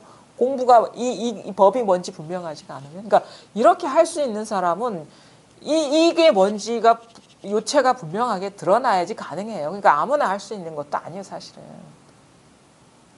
안타까운 마음에 누군가 일깨워 주려 하고 하다 보면은 자기 스스로 말하면서도 이게 맞나 틀리냐 이게 헷갈리잖아요. 근데 분명해야지 온갖 말을 하면서도 거기에 물들지가 않게 되는 거예요. 온갖 말을 하든 온갖 언행 행동을 하든 간에 거기에 자기 스스로가 매이지 않게 되고 흔적이 남지 않게 되고 머물지 않게 되는 거예요. 그렇게 공부가 돼야지 이렇게 사람을 이끌 수가 있죠. 처지에 맞게. 그러니까 이런 사람 상당히 사실은 이끌기가 어렵죠. 이게 좀 특별한 탁월한 그 방편이 있지 않은 한 어려워요. 왜냐하면 자기 지금 하고 있는 잘못된 공부가 진실되다고 거기에 대한 그 강한 집착을 갖고 있는 사람을 제도하려면 그 엄청난 어떤 그 좀 내공이 있어야 되잖아요. 힘이 있어야 돼. 법력이 있어야 되거든요. 법이 앞뒤를 살펴서 지혜로서 분별하며 옳고 그름을 살펴 정하여 법이 도장에서 어긋나지 않고 차례로 가없는 실행의 문을 세워서 모든 중생으로 하여금 모든 의심을 끊어버리게 한다. 그러니까 이 법의 자리에서 이 힘이 있으면 분별도 어떻게 보면 상황에 맞게 잘 하게 돼요. 걸림없이. 아, 이럴 땐 이렇게 써야 되고 저럴 땐 이렇게 해야 되겠구나라는 게 잘 이렇게 드러나거든요. 이 안목이 분명하면. 그러면서 앞뒤를 살펴가지고 어떻게 방편을 써야 되겠다라는 것이 보이죠. 그래서 결국은 법의 도장을 찍게 하고 법의 눈을 뜨게 하는 그런 식의 그 입금이 가능하다. 차례로 가없는 실행의 문을 세워서 모든 중생으로 하여금 법의 모든 의심을 끊어버리게 한다. 이것이 곧 중생의 모범이 되는 영원한 본보기입니다.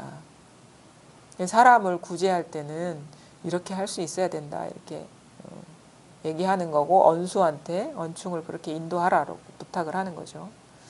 하물며 언충은 그 타고난 성품이 남과는 전혀 다르니 천상에 태어나는 것은 분명 사령운보다 앞서겠지만 불도를 이루는 것은 분명히 사령운보다 늦을 것이다 라는 것과 같습니다. 분명히 언충을 지혜로서 끌어들일 수는 없을 것이니 마땅히 그가 좋아하는 것을 따라서 그를 끌어들여야 할 것입니다. 그리하여 날이 가고 달이 가도록 꾸준히 하다 보면 어쩌면 스스로 자신의 잘못을 알아서 그때까지 해왔던 잘못된 공부를 문득 기꺼이 버릴지도 모를 일입니다. 만약 기꺼이 이쪽으로 머리를 돌린다면 도리의 언충은 역량 있는 사람이니 님께선 한 걸음 물러나 양보하시어 언충이 스스로 한번 벗어나도록 하셔야 할 것입니다. 이제 여기에 보면은 이런 말 이런 말들이 어떻게 보면 이해하기가 어려운 말이죠. 하물며 언충은 타고난 성품이 남과 전혀 다르니 천상에 태어나는 것은 분명 사령운보다 앞서겠지만 불도를 이루는 것은 분명히 사령운보다 늦을 것입니다. 이게 이 구절에 얽힌 그 사건이 있었어요. 역사적인 사건이. 이 사령운이라는 사람은 어떤 사람이냐면 그 북송 문제 시절이죠. 424년에서 453년. 그때 사람인데 아주 우리가 조사선이 출현하기 이전 사람이잖아요. 424, 453 그러면은. 이 사령운은 영기군 태수인데 이미 선문에 입문을 하였어요. 이 사람이. 그런데 당시 그 회계군수라는 회계군수인 맹이라는 사람도 불교에 귀의를 해가지고 예불이나 재물보시 같은 것을 되게 열심히 했어. 근데 사령운은 선문에 입문했는데 이 사람은 선문에 입문하지 못하고 그 양무제처럼 공덕을 많이 지은 거예요. 불사를 많이 해가지고, 그러니까 예불이나 재물 같은 걸 보시를 열심히 했어. 이게 공부인 줄 알고. 그래서 그때 이 사람이 사령운이 이 맹이라는 사람 보고 이렇게 얘기했어요. 그대가 아무리 예불과 보시를 부지런히 하여도 유의의 복을 닦을 뿐이니 천상에 태어나는 것은 천국에 태어나는 것은 나보다 나 사령운보다 먼저 이겠으나 그럴 수 있겠지만 견성하여 부처가 되는 것은 반드시 나보다 늦을 것이다 라고 얘기를 한 거라.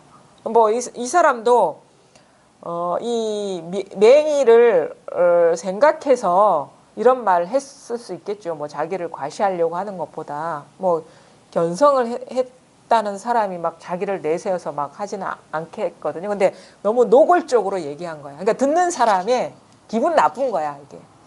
맹이라는 사람이 거기에서 자기를 생각해서 한 얘기로 들은 게 아니라 자기를 무시하는 얘기로 들은 거예요. 근데 아무리 그렇게 복을 지어봐야 물론 천국에는 천당에는 나보다 태어날 수 있고 그러니까 말하자면은 윤회하는 곳에서 우리가 하늘에 태어나는 그런 경우 있잖아. 윤회의 틀 안에서 하늘에 태어날 수는 있겠지만 윤회를 벗어나지 못할 것이다. 이런 얘기거든요. 아무리 네가 노력해봐야 결국 윤회의 틀에서 벗어나지 못할 것이다. 이 말인 거라. 그러니까 이 말을 듣고 이제 앙심을 품고 복수하려고. 그런데 마침 이제 그 북송 문제가 사령운을 영전시켜가지고 승진시키려고 중앙으로 불렀는데 이 사람은 도 닦는 사람이 큰 그런 그 성공에 관심이 있겠어요? 그냥 옛날에는 아프다는 핑계를 대야지 이렇게 사양할 수가 있고 그냥 못하겠다. 그럼 얘기하면 임금도 자기를 무시하나 싶겠죠. 근데 병이 났다 그러면 이제 봐주겠죠. 우리 육조도 그랬잖아요. 그 중앙에서 불렀죠. 측천모인가? 이 사람 이제 불렀는데 병을 핑계로 안 갔다는 그런 육조 단계의 그런 얘기가 있거든요. 그래가지고 이 사람이 직책을 다 직위를 내려놓고 이제 고향으로 돌아가서 그 옛날 살던 집을 수리해가지고 큰 잔치를 베풀었어요. 근데 요거를 이제 맹이가 보고 이 기회를 이용해서 이 자기 복수를 한 거. 뭐라고 복수를 하냐면 이 황제한테 이 사람이 고향에 돌아가서 반역을 꾀하고 있다라고 이렇게 알린 거야. 이걸 듣고 사령운은 결국 어떻게 됐나 사형을 당한 거야. 이 말 한마디 때문에 앙심을 품고, 그러니까 언충도 그럴 수 있는 사람이라는 거죠. 충분히 형제인데도.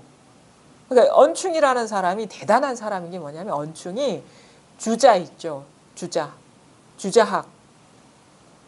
주희의 스승이라 이 사람이.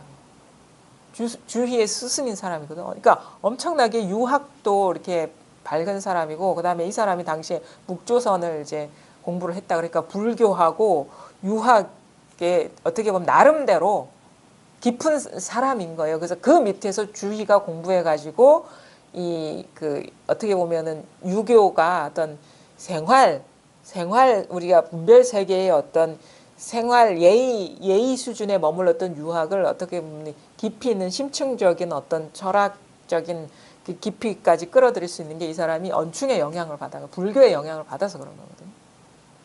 이 언충이 대단한 사람이 그러니까 대해가 이렇게 간곡히 부탁을 하는 거야. 이 사람이 아까 보세요. 역량 있는 사람이다라고. 역량 있는 사람이라는 거는 인정을 한 거야. 근데 엉뚱하게 공부를 하고 있는 그게 안타까워가지고 그것만 제대로 길을 잡아주면 상당히 역량을 발휘할 사람이라는 걸 알기 때문에 이렇게 간곡히 당부를 하는 거죠. 그러니까 그래서 그렇게 이 사람을 언충을 잘못 다루면 안 된다. 조심해야 된다. 충분히 그럴 수 있는 사람이기 때문에 그래서 이렇게 좀 높아심에 당부를 하는 거예요. 그래서 동사섭을 하라는 거는 대놓고 너 잘못됐어. 너 잘못된 공부를 하고 있어. 이렇게 하면은 사령운처럼 맹이가 사령운한테 앙심을 품은 것처럼 아무리 형제지만 당신한테 그런 해를 입힐 수 있는 사람이기 때문에 살살 잘 다뤄야 된다라고 얘기를 하는 거예요. 마땅히 그가 좋아하는 것을 따라서 그를 끌어들여야 합니다. 끌어들여야 할 것입니다. 그리하여 날이 가고 달이 가도록 꾸준히 하다 보면 어쩌면 스스로 자신의 잘못을 알아서 그때까지 해왔던 잘못된 공부, 그게 자신의 잘못을 알아가지고 문득 기꺼이 버릴지도 모를 일입니다. 만약 기꺼이 이쪽으로 머리를 돌린다면, 그러니까 이 공부의 한계를 느낀다면, 이렇게 자꾸 이 유언수가 이런 식으로 이렇게 이끌면서 시간을 끌면서 이 공부가 내가 해오던 공부가 한계가 있고 잘못된 공부였구나라는 것을 자기가 느낄 쯤 되면은 이 사람은 자기 스스로 뚫고 나올 수 있는 사람이다라는 거예요. 그러니까 이 공부의 한계를 느끼게끔 유도하는 것만 하라 이렇게 얘기하는 거예요. 뚫고 나오는 거는 이제 이 사람의 몫이기 때문에 어차피 분별에서 벗어나는 건 자기 몫이거든요. 근데 이 분별이 자기가 갇혀있는 분별이 문제가 있고 잘못된 것이다라는 걸 느끼지 못하면 거기에 머물러 있고 거기에 탐닉하지 벗어나올 생각을 못하는 거예요. 요게 문제가 있다라는 걸 일깨울 정도만 해라. 그러면 그 사람은 충분히 뚫고 나올 역량이 있는 사람이기 때문에. 만약 기꺼이 이쪽으로 머리를 돌린다면 이거는 생각을 끊고 가만히 고요를 지키는 공부가 아니라 이 시끄러운 것이 고요임을 깨치는 공부라는 거를, 이게 바른 공부라는 거를 스스로가 아는 것이 바로 이쪽으로 머리를 돌리는 거거든요. 그런다면 언충은 역량 있는 사람이니 님께서 한 걸음 물러나. 이때는 이제 물러나라는 거예요. 막 어거지로 이 사람을 뭐 어떻게 하려고 하지 말고 물러나 양보하시어 언충이 스스로 한번 벗어나도록 하셔야 할 것입니다. 이렇게 얘기를 하는 거예요. 당부를 하는 거예요. 그러니까 이런 거 보면은 이 대해도 상당히 그 노파심 이런 게 참 그 제자, 그러니까 사람을 이렇게 구하려는 마음이 참 강한 거죠. 막 말하는 거 보면 막 직선적인 비판할 때는 되게 그 어떻게 보면은 인정사정 보지 않는 것처럼 막 비판해도 이렇게 사람을 이렇게 구제할 때는 이렇게 할머니 같아.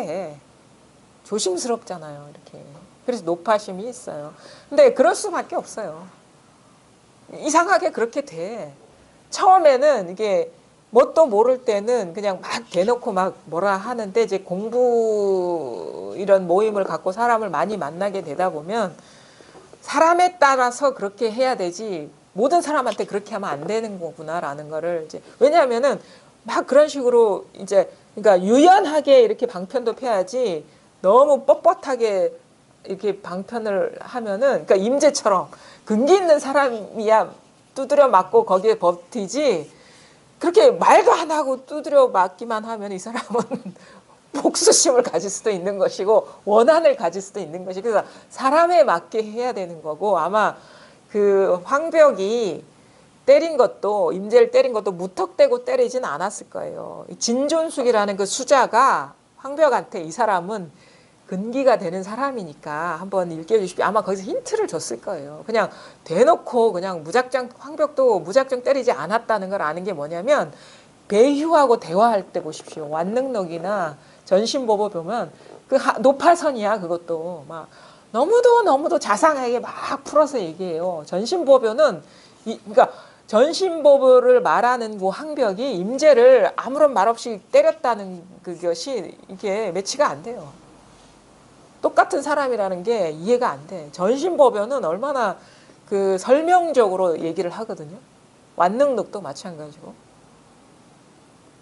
그러니까 임재어록에 나와 있는 황벽과 황벽이 글이라고 그러니까 황벽의 말이라고 남아 있는 전신보변이나 완능록의 그 황벽은 너무도 다른 사람 같아요. 그건 아마 임재와 배휴의 차이일 거예요. 임재는 뭐 그러니까 같은 승려니까 안 봐주는 부분도 있겠죠. 다 머리 깎고 출근할 사람이기 때문에 그런 데는 좀 군대 문화처럼 좀 그런 게 있지 않을까요? 그런 게 아무래도 조실이고 방장이면은 밑에 있는 그 학인들이 뭐 꼼짝도 못하는 게 있는데, 배휴는 뭐냐, 관직에 있는 사람이에요. 제가자라. 그다음에 이 지적인 사람이고. 그러니까 이제 그런 식으로 사람에 맞게 그 방편을 폈을 거라고 보거든요. 그래서 능수능란한 거죠. 어떤 식으로든 깨치는 게 중요한 거예요. 깨닫는 게 중요하니까 그 사람에 맞게 이제 방편을 쓴 거죠. 그러니까 요 대해도 그렇게 얘기하는 거예요. 황벽이 임재할 때, 임재한테 가르칠 때, 배유한테 가르칠 때 다르듯이 이 언충은 그렇게 막 임재한테 하듯이 두드려 패면 안 된다 이거지. 대놓고 뭐라 하면 안 된다. 살살살살 그 공부, 자기가 하는 공부의 한계를 깨닫도록 이끌어야 된다. 이렇게 얘기를 하는 거예요. 그게 인연인 거예요. 또 시절 인연인 거고, 그게 인연인 거고. 그 인연이 맞으면은 거기서 뭔가 이제 결실을 보는 것이고, 인연이 안 맞으면은 이제 떠나는 거예요. 사실은 임재도 못 버텼잖아요. 황벽 밑에서 떠났잖아요. 근데 인연을 맺어준 게 대우 스님이죠. 대우 스님한테서 거기 가서 깨친 거지. 그래야지 거기서 깨치고 나서야 황벽의 은혜를 알아. 얼마나 그 자상하고 그 마음이 그 지극한가를 거기서 깨달은 거지. 그것도 인연이면 인연인 것이죠. 그러니까 뭐 황벽도 못 버텼는, 이제 임재도 거기서 황벽 밑에서 두드려 맞고 못 버텼는데 그렇게 버틸 수 있는 사람이 사실은 많지도 않아요. 무턱대고 도가 뭡니까? 그럼 무조건 때리는. 요즘은 더 그게 안 돼요. 요즘은 워낙에 사람들이 분별이 강하기 때문에 아는 것이 강하고 어떤 신뢰나 믿음보다는 의심이 많죠. 의심이 믿음보다 더 강하죠. 왜냐하면 교육 자체가 의심하라 교육하잖아요. 의심해야지. 의심하지. 뭐 어떤 뭐 요즘 초등학생 있어. 어떤 뭐 책을 읽거나 뭐 그러면 비판적인 시각으로 보라 하잖아요. 의심 아닙니까? 의심해라. 주 교육이니까 비판부터 하는 그 교육을 이렇게 했는데 그 믿음이 더 강할 수 있겠어요. 덮어놓고 믿지 못하죠. 교육이 그런 거기 때문에.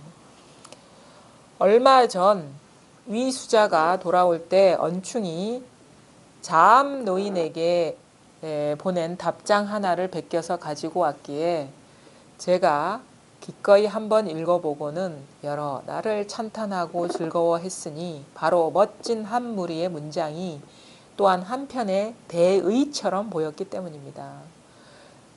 제가 끝부분에 근대를 적었는데 님께서는 어떻게 생각하실지 모르겠습니다. 이 수자라는 사람, 이제 대 밑에서 이제 공부하는 그런 수자인가 봐요. 위시성을 가진 수자 같아요. 위수자가 돌아올 때 언충이 뭐 자암 노인이라는 사람한테 보낸 답장을 보고 베끼고 왔나 봐. 왜냐하면 대해가 언충한테 관심이 있다는 걸 알았기 때문에 이제 대해 스님한테 언충이 상태가 어떤지를 알려드려야겠다. 왜냐면은 공부를 가르칠 때도 그 사람, 그래서 좀 얘기를 하라 하는 게 그런 거예요. 그 속을 알아야지 뭐가 문제인지를 알고 일깨워 줄 수 있으니까. 그래서 이 언충을 일깨워줘야 된다는 생각이 강하다는 걸 대해 스님이 그런 생각을 갖고 있다는 걸 알고 있고, 그런 어떤 내면이 어떻다는 걸 알려줄 필요가 있다고 여기서 그 글을 이제 베끼고 왔나 봐요.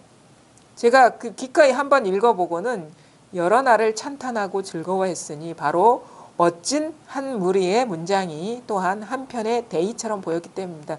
그러니까 좀 대해도 좀 익살 맞은 데가 있어요. 이거는 칭찬이 아니에요. 뒤에 내용 보면은 지금 이 글을 보면은 뭐랄까 찬탄하고 즐거워했고 뭔가 칭찬하는 듯하고 멋진 한 무리의 문장이었다고, 멋진 문장이었다고 추켜 세우는 것 같은데 뒤에 얘기하는 거 보면은 완전히 그거를 그 언충의 안목을 이제 완전히 깎아내리죠. 뭐 물론 그게 바른 이해가 아니기 때문에 그렇게 하는 거고.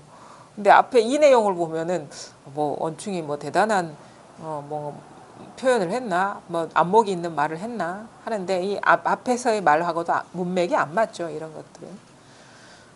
어쨌든 간에 뭐 중요한 거는 뭐 멋진 문장이든 뭐 조악한 문장이든 중요한 게 아니에요. 왜냐하면 법이라는 것은 문장이 아니기 때문에 대스님 이제 이런 식의 표현을 보면은 좀 뭔가 도라는 것이 좀 대단한 것 같고 그렇거든요. 왜냐하면은 이 대해의 어떤 문장력이라든가 이 지적 수준이 높기 때문에 이 사람의 가리키고자 하는 것이 아기가 딸랑이 소리에 반응하는 그 소식이라는 걸 매치를 못 시키는 거예요. 이 대단한 문장. 근데 대해가 가리키고자 하는 거는 그게 뭐 대단한 게 아니에요. 이거예요. 이거 그냥 아무런 판단이나 분별이 필요 없는 그냥 이거예요. 그냥 이거. 이것을 깨닫게 하려고 언충한테 무슨 사령운의 얘기도 나오고 무슨 옛 고사도 나오고 옛 역사적인 사건도 끌어들이고 유마경도 갖다 가져오고 이렇게 막 얘기를 하는 거거든요. 근데 참 이 문장 속에서 대해가 얘기하고자 하는 거는 시종일관 이것일 뿐이고 그 다음에 언충이 깨닫지 못하는 건 이거라. 이게 무슨 고요하게 앉아서 지키고 생각을 끊어서 될 일입니까? 생각을 끊기 이전에 있는 거를 봐야 되는 거예요. 생각을 끊는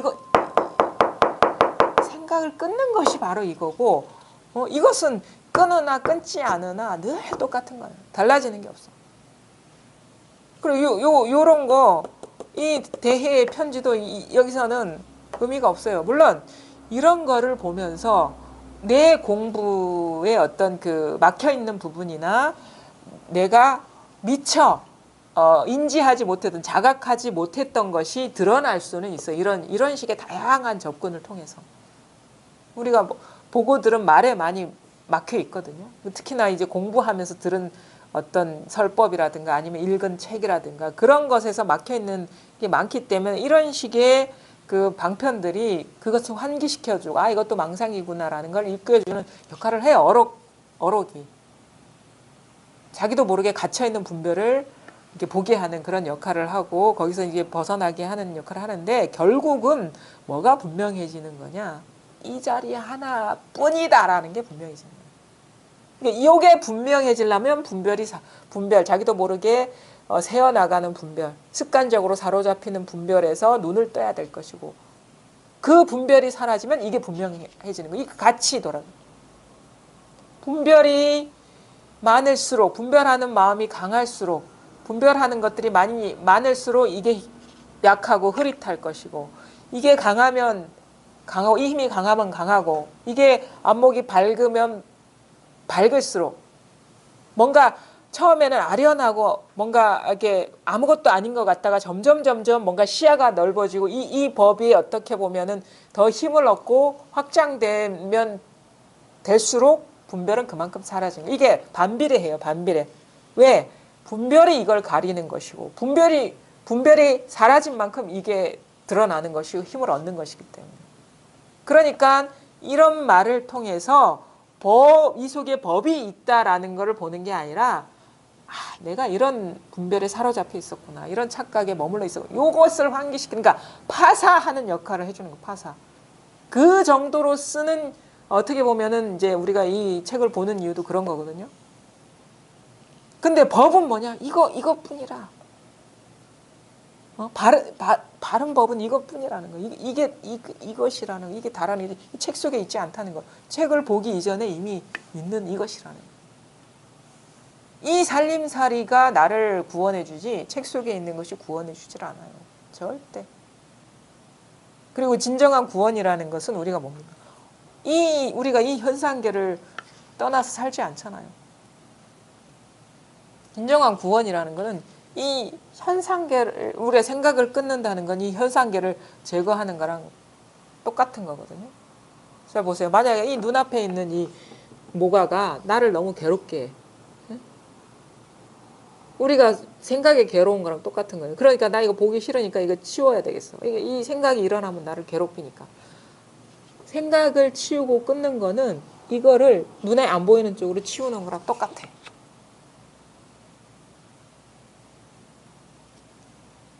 그러면 뭐가 문제냐면 여전히 보기 싫은 거는 계속 있는 거예요. 이거 눈앞에 오면 이거 보기 싫은 거니까 보기 싫은 어떤 그 구속 상태는 계속 있는 거예요. 생각을 끊는 공부가 그런다는 거지. 그럼 생각을 끊는 공부를 어떻게 보면은 그 생각이 사라진 그 자리가 궁극이고 거기에 머무는 공부를 하려는 사람은 어떻게 보면은 극단적으로 얘기해서 안 살면 돼요. 그렇잖아요. 안 살면 되거든. 그런 거라면. 근데 우리는 살잖아요. 우리가 살아야 되는 것이고, 우리가 산다는 거는 이 삶을 떠나지 않는 거거든요. 그럼 산다는 거에는 생각이 항상 같이 있는 거거든. 삶에는 항상 생각이 있는 거. 이 삶이라는 거는 다 생각에 같이 있는 거 아닙니까? 그러면 생각을 없애서는 살 수가 없다는 얘기거든. 근데 생각이 있는 데서 해탈해야 되죠. 그럼 뭐야? 생각이 본래 실체가 없고 지금 이 마음 바탕이 공한 자리에서 일어난 헛개비와 같은 것이라는 거를 깨치면 되는 거예요. 그래서 그러니까 생각이 공하다는 걸 깨달아야 되는 것이지, 깨쳐야 되는 것이지, 근본이 드러나야 되는 것이지, 생각을 없애서 그 생각이 없는 고요한 상태를 공부라고 여기면 안 된다. 이게 이제 공부의 그거인 거죠. 그러니까 이런 거를 들었다 놨다 옮겼다 하는 게 아니야. 그냥 다 놔두는 거예요. 우리가 눈앞에 펼쳐지는 그 현상 세계, 이거 사물이라든가 생각이라든가 느낌이라든가 그거를 취해서 갖고 오고 이거는 버리고. 우리 취사선택 하잖아요. 분별심은 그렇게 하거든요. 그게 아니라 그게 보기 싫은 뭐가든 흉측하게 생긴 뭐가든 아니 예쁘게 생긴 꽃이든 있는 그대로가 이 마음 하나라는 거를 분명하게 자각하면 뭐가 못생긴 뭐가를 봐도 뭐가가 있는 것이 아니고 마음이 진실한 마음인 것이고 예쁜 꽃을 봐도 꽃을 탐할 이유가 없지. 이거는 이 마음 바탕에서 일어난 환상과 같은 것이기 때문에 취할 이유가 없는 거예요. 법에 밝아야 되는 거예요. 실상을 있는 그대로 보아야 되는 공부지 뭘 이렇게 어떤 조건을 만들어서 하는 공부가 아니다라는 거예요. 그러니까 제대로 봐야 돼요. 제대로. 대충 보니까 취하고 버리는 거예요. 이것의 본성이 이것뿐이라는 걸 제대로 보면 된다. 이것뿐입니다. 이것저것이 없어요. 이 아기가 딸랑이 얼마나 쉽고 간단한 건데 이게 어렵게 생각하니까 안 되는 거예요. 그 뭔가 알려는 마음을 놓아버리세요. 여기까지 하겠습니다. 수고하셨습니다.